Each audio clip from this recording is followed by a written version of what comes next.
16 दिसंबर 1971 यही वो दिन है जब भारत ने पाकिस्तान को करारी मात देते हुए बांग्लादेश को आजाद करवाया था। इस दिन को विजय दिवस के रूप में मनाया जाता है। इसी को लेकर देहरादून में विजय दिवस के अवसर पर श्रद्धांजलि एवं सम्मान समारोह का आयोजन किया गया है। कार्यक्रम में सीएम धामी ने बतौर मुख्य अतिथि के रूप में हिस्सा लिया है। कार्यक्रम को संबोधित करते हुए सीएम धामी ने पिछले 11 सालों में हुए कामों को लेकर सभी को जानकारी दी, जिसमें उन्होंने क्या कुछ कहा वो आपको सुनाते हैं। जाने की हमारे उन सैनिकों की जो वीर गाथाएं हैं, उनके जीवन का जो जीवन चरित्र है, उनका स्मरण है, जिन्होंने सर्वोच्च बलिदान दिया है। सच में ये उन्हीं की प्रेरणा है जो आज भी देवभूमि के पूरी सेना को जितने सैनिक आज देश की सेवा में समर्पित हुए हैं, उनमें से 17-18% सैनिक देवभूमि उत्तराखंड से आज भी देश की सीमाओं पर अपनी सेवाएं दे रहे हैं। ये गाथाएं निश्चित रूप से हमारे देश को भी, हमारे समाज को भी लगातार प्रेरित करने का काम करेंगी। भाइयों बहनों, वीरभूमि उत्तराखंड के लगभग प्रत्येक परिवार से कोई न कोई सदस्य सेना में जरूर होता है। मैं स्वयं भी एक सैनिक का बेटा हूं और आज मुझे ये देखकर बहुत गर्व की अनुभूति होती है कि आदरणीय प्रधानमंत्री श्री नरेंद्र मोदी जी के नेतृत्व में किस प्रकार से आज हमारे सैनिकों का, हमारे जवानों का मनोबल बढ़ाने के साथ साथ सेना को आधुनिक हथियारों, तकनीकी से सुसज्जित किया जा रहा है। जिसका उदाहरण अभी हमारे जनरल सबरवाल साहब ने यहां पर बहुत अच्छा उदाहरण दिया आपने कि लाहौर पहले यहां से क्या पहुंचेगी, लाहौर यहां से पहले मिसाइल पहुंच जाएगी और हम घंटा घर पहुंचने में हमें बहुत देर हो जाएगी।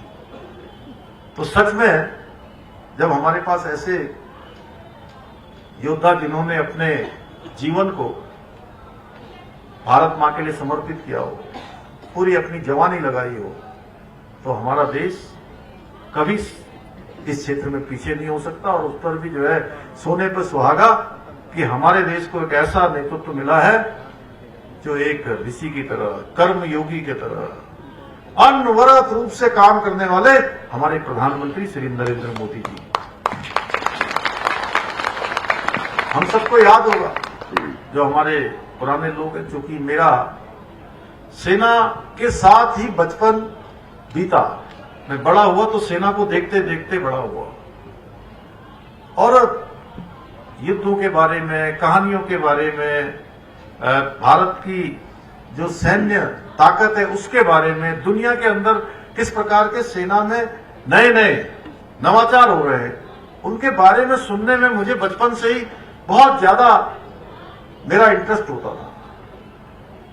इसलिए मैं जानता हूं एक समय ऐसा भी था जब भारत को रक्षा उपकरणों की आवश्यकता पड़ती थी, कोई हथियार भारत की सेना को जरूरत पड़ती थी, तो हम छोटे छोटे रक्षा उपकरणों के लिए भी, छोटे छोटे हथियारों के लिए भी हमें दुनिया के दूसरे देशों पर निर्भर रहना पड़ता था।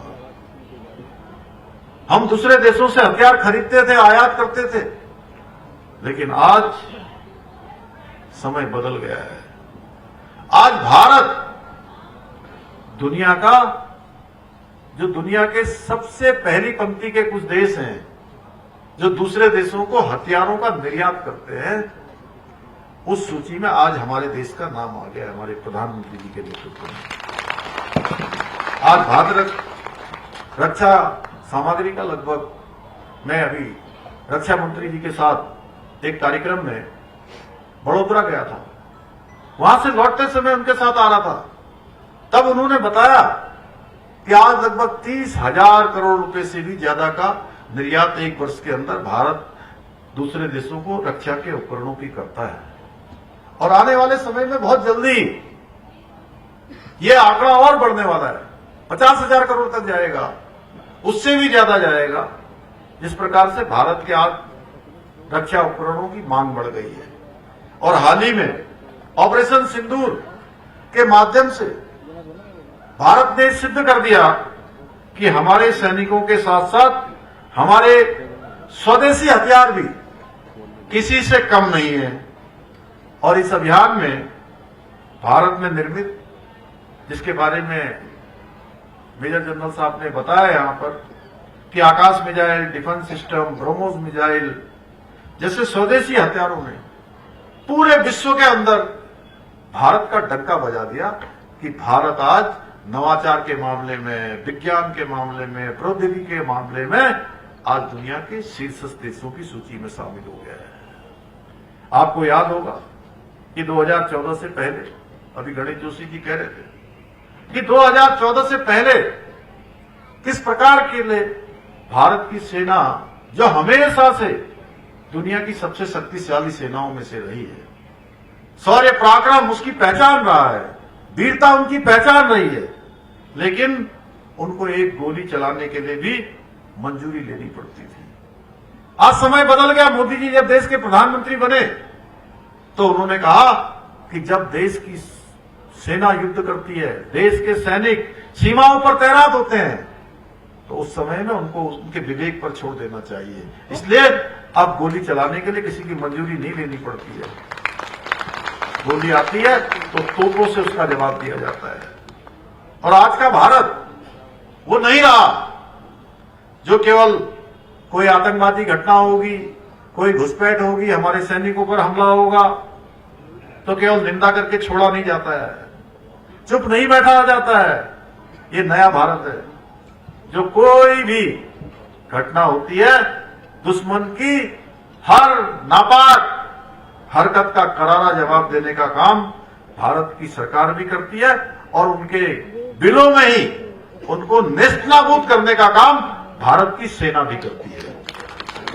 जिस प्रकार से पुरी के हमले के बाद सर्जिकल स्ट्राइक से जवाब दिया जाता है और पुलवामा के बाद पूरी दुनिया देखती है कि भारत की सेना एयर स्ट्राइक करती है, उसी प्रकार पहलगाम आतंकवादी घटना के बाद ऑपरेशन सिंदूर के द्वारा दुश्मनों को अच्छे से बता दिया गया कि भारत की बहन बेटियों के सिंदूर को उजाड़ने वालों के खानदानों को नामो निशान मिटाने का काम, उन्हीं के अड्डों पर जाकर करने का काम भारत की सेना करती है। भाइयों बहनों, इसके अतिरिक्त आज आदरणीय प्रधानमंत्री द्वारा हमारे सेना के या वीर जवानों के हित में भी कई महत्वपूर्ण निर्णय लिए जा रहे हैं। चाहे वो 40 साल से लंबी मांग सेना की थी, सैनिकों की थी कि 1 रैंक 1 पेंशन लागू होना चाहिए। तमाम सरकारें आई और गई,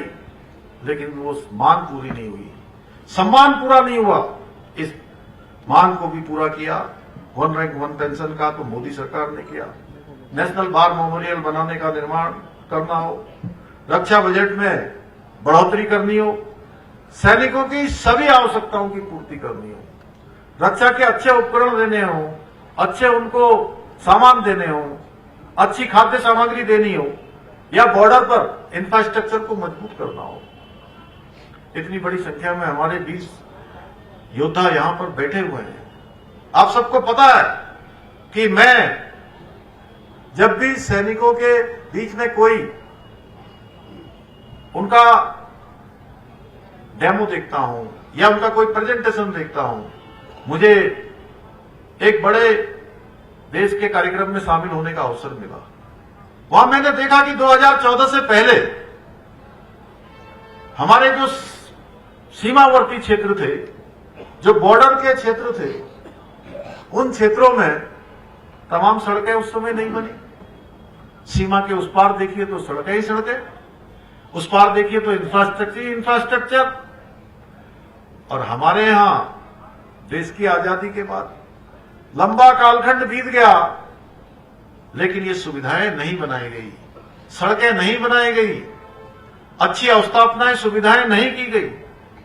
भाइयों बहनों, लेकिन आज समय बदल गया और पिछले 11 सालों में हमारे ही उत्तराखंड में जौलीकॉन्ग से आगे लिपू लेक है और उस लिपू लेक तक जाने के लिए एक लंबा रास्ता, चाहे सेना हो या वहां जाने वाले लोगों को तय करना पड़ता था। लेकिन जब इच्छा शक्ति हो, मजबूत इरादे हो, देश प्रथम की भावना हो कि मेरा देश सबसे पहले है, तो वहां लिपु लेक तक भी सड़क पहुंच जाती है। और आज हमारे देशवासी हो या हमारी सेना के लोग हो, आदि कैलाश के दर्शन भी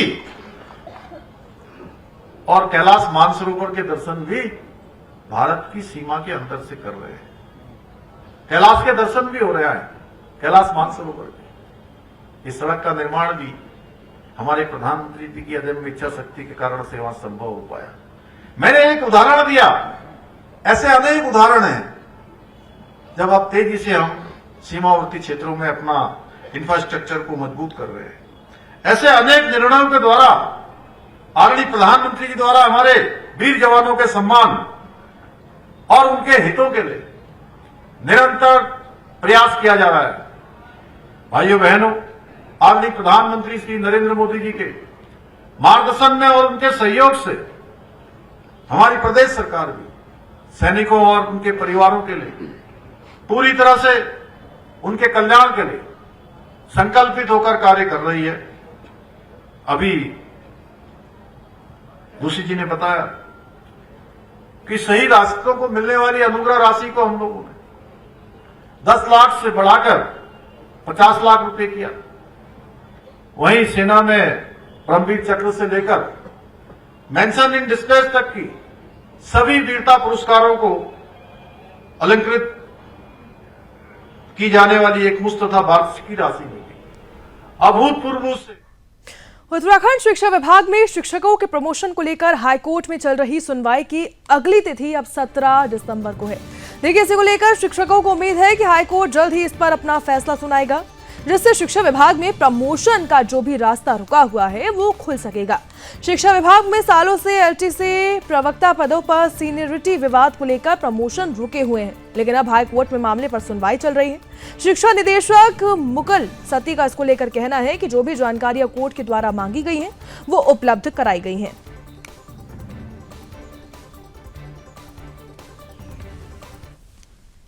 देखिए, माननीय उच्च न्यायालय में हमारी केस लंबित है, रोज़ वहाँ प्रगति चल रही है और जो भी सूचनाएं हमसे मांगी जा रही हैं वो हम तत्काल उनको दे रहे हैं।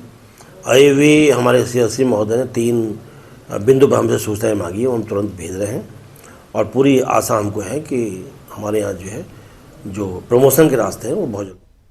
उच्च न्यायालय नैनीताल के निर्देश पर परिवहन विभाग बड़ी कार्रवाई करने जा रहा है। देखिए, इसमें कल से 7+1 सीटर जो विक्रमों हैं उनका संचालन पूरी तरह अब प्रतिबंध होगा। इसकी जानकारी देते हुए संभागीय RTO प्रशासन संदीप सैनी ने कहा कि उच्च न्यायालय के निर्देश पर अभियान 16 दिसंबर से प्रभावी रहेगा, जिसमें 7+1 सीटर विक्रमों का संचालन पूर्णतः प्रतिबंध रहेगा। केवल 6+1 यानी 6+1 सीटर विक्रम ही संचालित किए जाएंगे। आगे उन्होंने कहा कि अगर ऐसे विक्रम संचालित होते हुए पाए गए तो उनके खिलाफ सख्त कार्रवाई भी की जाएगी।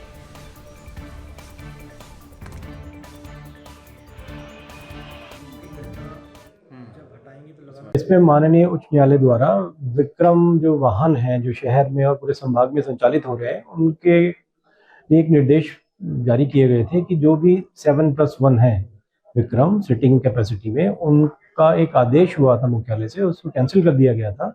तो आज वो प्रभावी है। अगर 6+1 सिटिंग वाले जो हैं सिर्फ उन्हीं को चलने की मतलब अनुमति होगी। इसलिए हम सभी विक्रम यूनियंस को एक यहाँ से नोटिस जारी कर रहे हैं और विज्ञप्ति के माध्यम से बता रहे हैं कल से उनका जो विक्रम वाहन अगर 7+1 में होगा तो उसको संचालन की अनुमति नहीं होगी। सभी एनफोर्समेंट ऑफिसर्स को हम डायरेक्शन दे रहे हैं, अगर चलता हुआ पाया जाएगा तो उसको मौके पर सीज करेंगे और परमिट के खिलाफ कार्रवाई की संस्तुति करेंगे। उत्तराखंड सीएम धामी के मार्गदर्शन में ग्रामीण महिलाओं को आत्मनिर्भर बनाने की दिशा में लगातार प्रभावी प्रयास किए जा रहे हैं।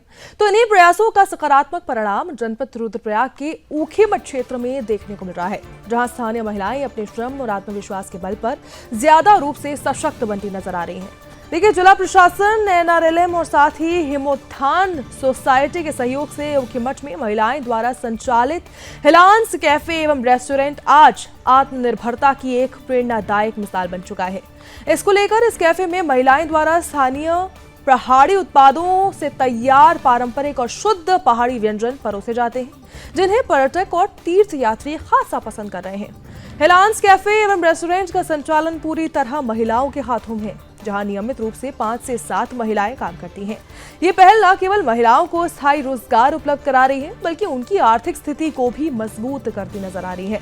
चालू वित्तीय वर्ष में इस कैफे के माध्यम से लगभग 14 लाख रुपए की आय अर्जित की गई है, जो कि महिलाओं की मेहनत, समर्पण और सरकारी सहयोग की सफलता को सीधा दिखाता है। खंड विकास अधिकारी उखीमठ अनुष्ठा ने कहा है कि जिला प्रशासन द्वारा महिलाओं को हर संभव सहयोग भी प्रदान किया जा रहा है। समय समय पर विभिन्न सरकारी योजनाओं के माध्यम से महिलाओं को प्रशिक्षण देकर उन्हें आत्मनिर्भर बनाया जा रहा है, जिससे वे स्वरोजगार से जुड़कर आगे बढ़ सके। वहीं हिलांस कैफे एवं रेस्टोरेंट का संचालन कर रही बीरा देवी ने कहा है कि कैफे में पूरी तरह से ऑर्गेनिक पहाड़ी भोजन तैयार किया जाता है, जिसे लोग बेहद पसंद भी कर रहे हैं। उन्होंने कहा कि पहले महिलाएं केवल घरेलू काम तक सीमित थीं, लेकिन अब वो रोजगार से जुड़े आत्मनिर्भर काम कर रही हैं और उनकी आजीविका में उल्लेखनीय सुधार भी देखने को मिल रहा है।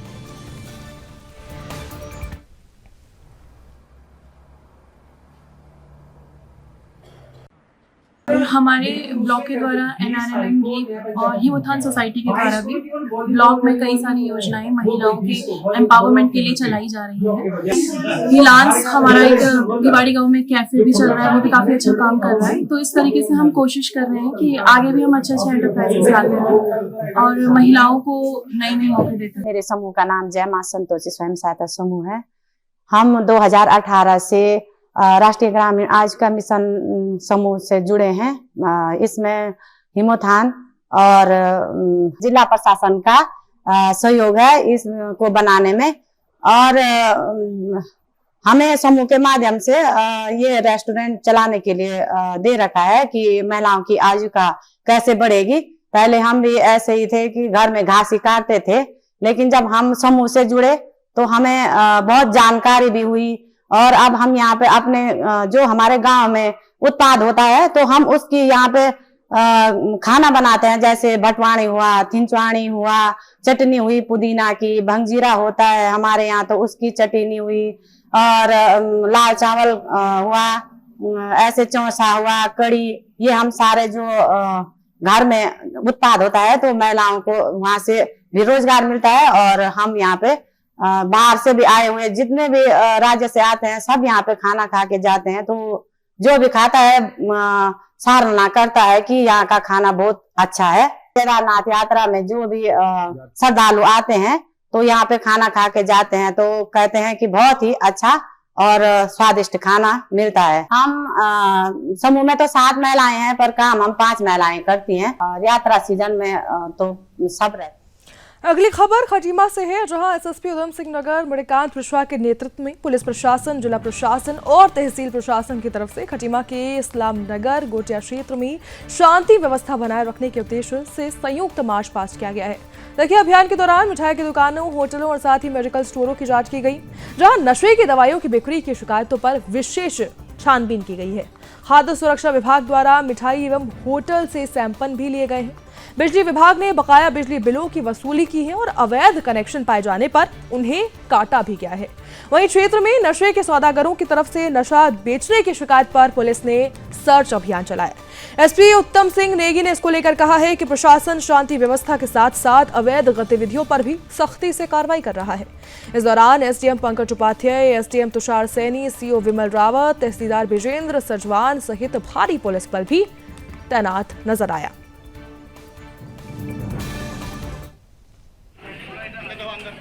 वह प्रशासन द्वारा नियमित रूप से जो अभियान चलाया जाता है सड़कों में अतिक्रमण को लेकर, और नशे की चीज़ें कोई मेडिकल स्टोर पे ना बिके उसको लेकर, और अवैध बिजली कनेक्शंस को लेकर, इसके संबंध में एक सामान्य सा हमारा एक सर्वे किया गया, और इस पे ये इस तरह का काम आगे भी जारी रहेगा।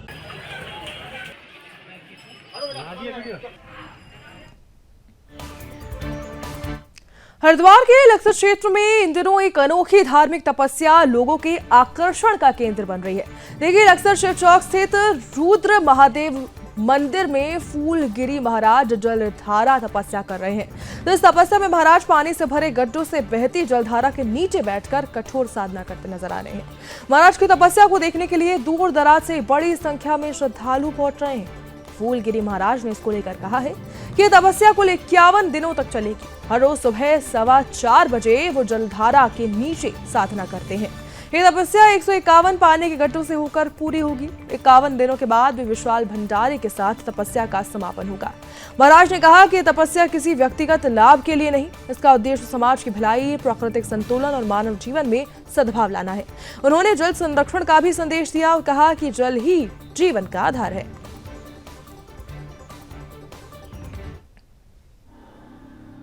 देखिए प्रभु, हम लोग सनातन धर्म का मानने वाले व्यक्ति हैं। श्री पंचनाम जूना अखाड़े से जुड़े हुए हैं। जो हमारे श्री हरिगिरी महंत जी थे यहाँ महाराज जी, और जो हमारे श्री पूजनीय थे गुरु, उनके शिष्य हैं हम फूलगिरी जी। तो हमारे संत महात्माओं में जग कल्याण के लिए तपस्या बताई गई है। तो हमारे देश में तरह तरह के विवादें चल रही है। हमारे देश में ऐसे देख रहा है, ये आपस में ही जनता नहीं पाले नहीं लड़ रहे, लड़ाई झगड़े की चल रही है। विश्व शांति के लिए साधु महात्मा तपस्या करते हैं। हमारी ये 151 घड़ों की तपस्या है। आज सफला 81 है। आज के दिन से हमारे 51 घड़ों से हमारी तपस्या चालू हुई है। ये जन कल्याण के लिए तपस्या की जाती है। और ये जो है बाबा जी हमारे श्री महंत बाबा, इस आश्रम के संस्थापक श्री 108 श्री महंत बाबा श्री हरिगिरी जी महाराज, उनके शिष्य बाबा श्री फूलगिरी नागा महाराज जी कहीं तपस्या कर चुके हैं और बाबा जी भी कहीं तपस्या यहाँ पर कर चुके हैं। तो इससे ये देवभूमि उत्तराखंड है और वैसे भी पवित्र भूमि है। इसमें जितना योग तपस्या बल हो जाए उतना ही अच्छा, बड़ा ही पावन है। इसमें बोला है कि अब के 2026 में तहर महीने हो रहे लोन का महीना भी आ रहा है। इसमें मलमास कहते हैं और इसमें स्नान का बड़ा पुण्य होता है। इसलिए संत महापुरुष जलधारा करके इसको जलधारा बोलते हैं। तो देवभूमि उत्तराखंड के भी कई हिस्सों से आजकल गौकशी के मामले लगातार सामने आ रहे हैं। देखिए, ऐसा एक मामला हरिद्वार के लक्सर इलाके से सामने आया है, जहां पर भारी मात्रा में गौ मांस बरामद हुआ है। लक्सर कोतवाली क्षेत्र में के मुंडा खेरा कला गांव में खेती के दौरान देर रात अचानक गौ तस्करों द्वारा गौकशी की जा रही है।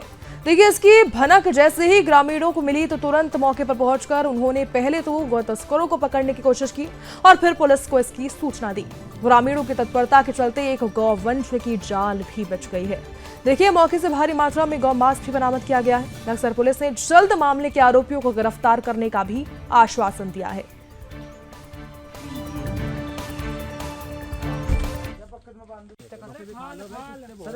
तो जैसे ही मैं यहाँ खेत में आया, यहाँ आके देखा ठप ठप की आवाज आ रही बहुत तेज। पहले मैंने बहुत देर तक सुना गौर से, फिर मैंने 2-3 आदमियों पर फोन करे और एक ऐसे ही हम 3-4 जने यहाँ जैसे ही आए, देखा क्या आज ही गौ मांस पड़ा बहुत सारा। वो 2-3 जने थे, वो एकदम भाग गए और एक बछड़ा यहीं पर बंध रहा और उन पर हथियार भी से जी। हमने फिर पुलिस को सूचना दी, जब ही पुलिस आई यहाँ मौके पर और उन्होंने यहाँ कार्रवाई करी।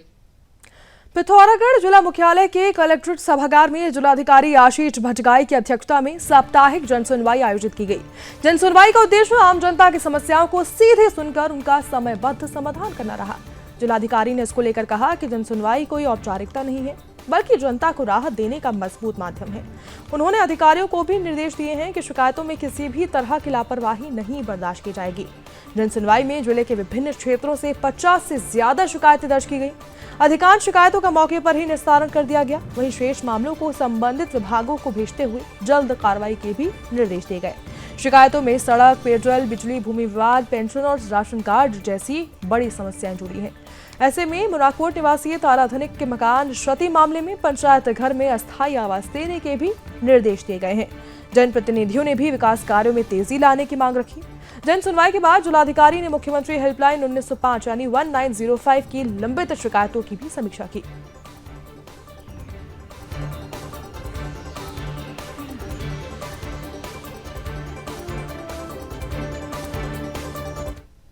मद्रास हाईकोर्ट के धार्मिक स्थल से जुड़े आदेश का राष्ट्रीय हिंदू शक्ति संगठन ने स्वागत किया है।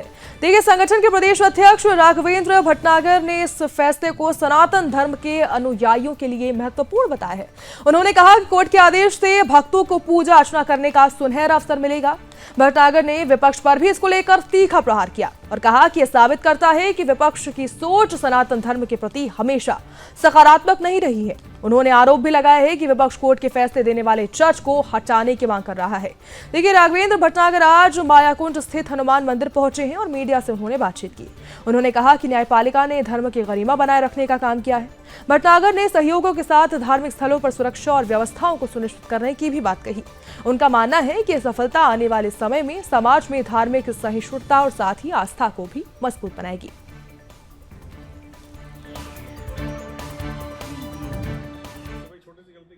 देखिए, वहाँ पे एक तमिलनाडु में एक मंदिर है जिसमें लगभग 100 साल से एक मुकदमा वहाँ की न्यायपालिका में चल रहा था।